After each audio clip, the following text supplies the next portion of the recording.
Today we're going to talk about this elusive thing called peace. This fragile, beautiful thing that so many of us yearn for and tend to chase after. And so you may be wondering why I'm blowing bubbles. Well, in my mind, bubbles like that are as magical as peace is. Beautiful, fragile, wispy, and delightful. And when we have moments of peace, that is what it feels like. And so today we're going to talk about this thing called peace. What is it? How do we do it? How do we create peace with ourselves, inner peace? How do we be at peace with others around us? And how do we even be at peace with the world and create peace there? And so as a starting point, when we talk about peace, I'm going to invite you to discover the magic of peace being within you. That peace is not something that is outside. It's not something that is moving around you that others have.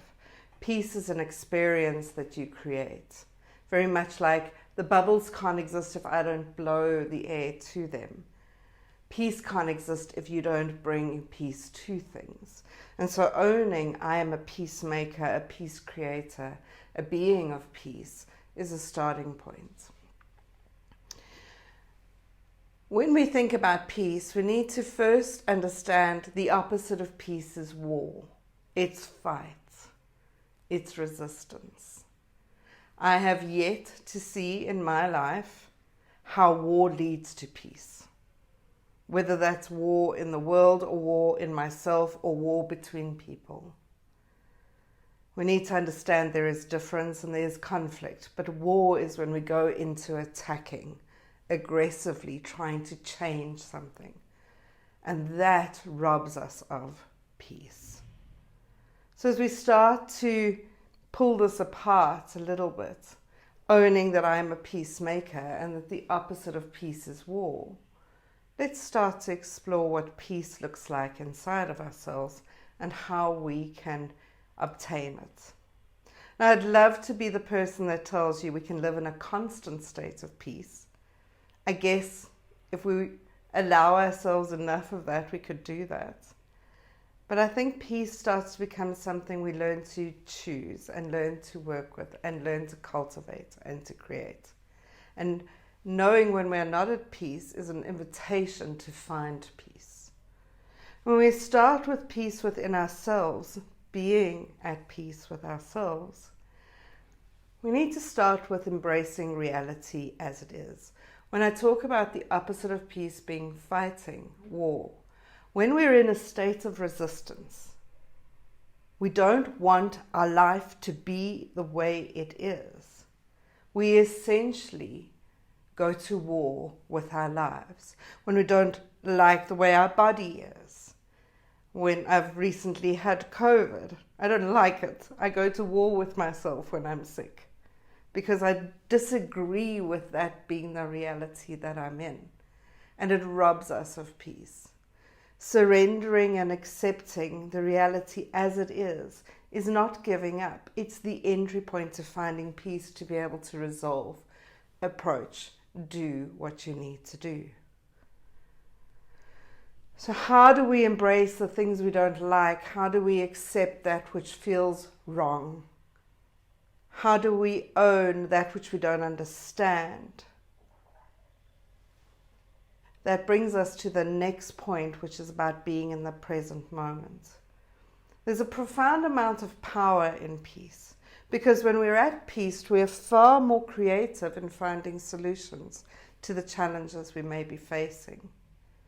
When we're in a state of aggression and war and resistance and fight and stress, it's harder to come up with plans and ideas and thoughts.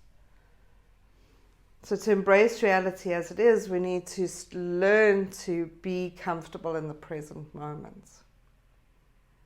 The mind is a very interesting thing. It is very seldom in the present moment.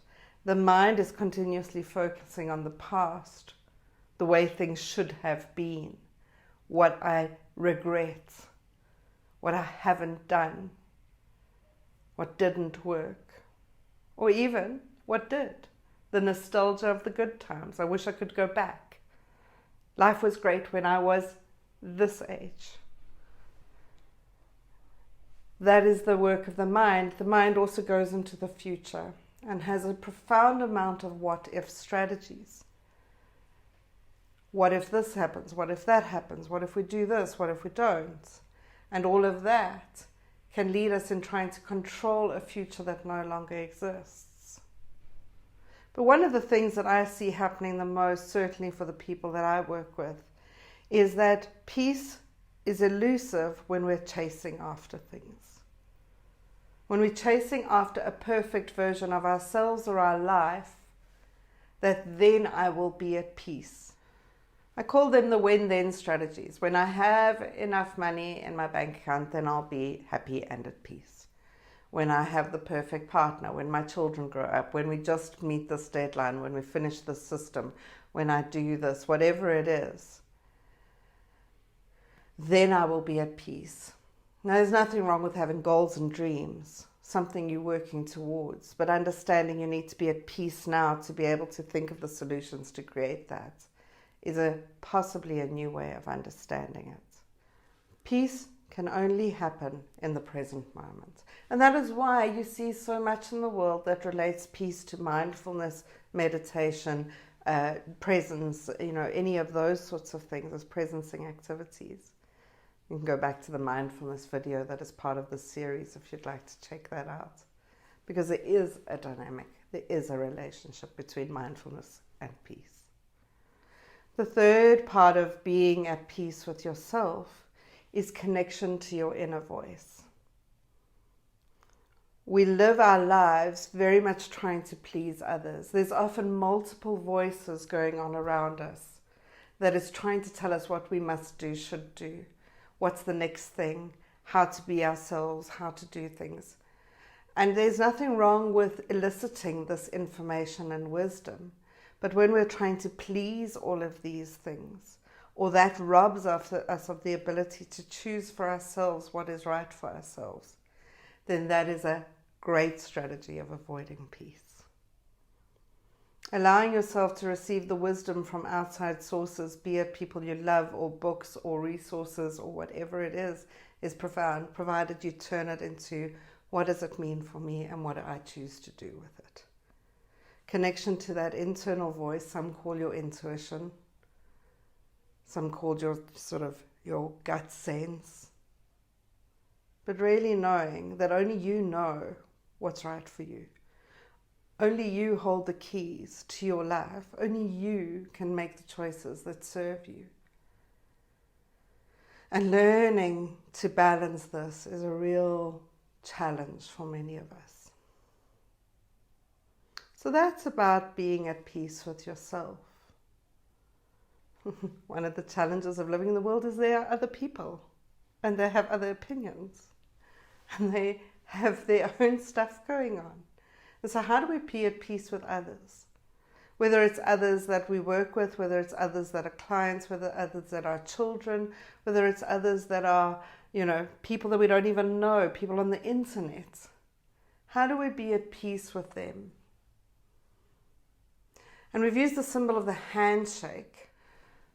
So on a very high level, the story of how the handshake came about was someone offering their hand, their dominant hand forward, so that you could see there were no weapons in it.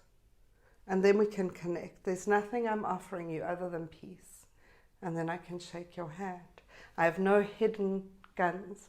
I have no hidden agenda. I'm not trying to hurt you. And so being able to offer that to others, to say, I offer you a handshake of peace, of friendship, of joy, rather than holding you and me ransom to the idea that we must be at war. We will be at conflict with other people because it's impossible to agree with everyone. I have my view and you have yours. Respect is not agreement. Respect is compassion for the fact that we can live side by side in harmony, even when we disagree. We don't even need to agree to disagree. That's nonsense. We can agree we're different, and that's fine. And I love Byron Katie's work in many ways, and she has a beautiful model that helps us navigate finding peace in relationships. And she talks about looking at anything that's going on for you and asking yourself one of three questions. Is this my business? Is this your business or their business? Or is this God's business? And in this world, God can be whatever version of divinity you work with. If it's my business, I shall take care of it. If it's your business, I'll leave you to do that. And if it's God's business, I need to accept it.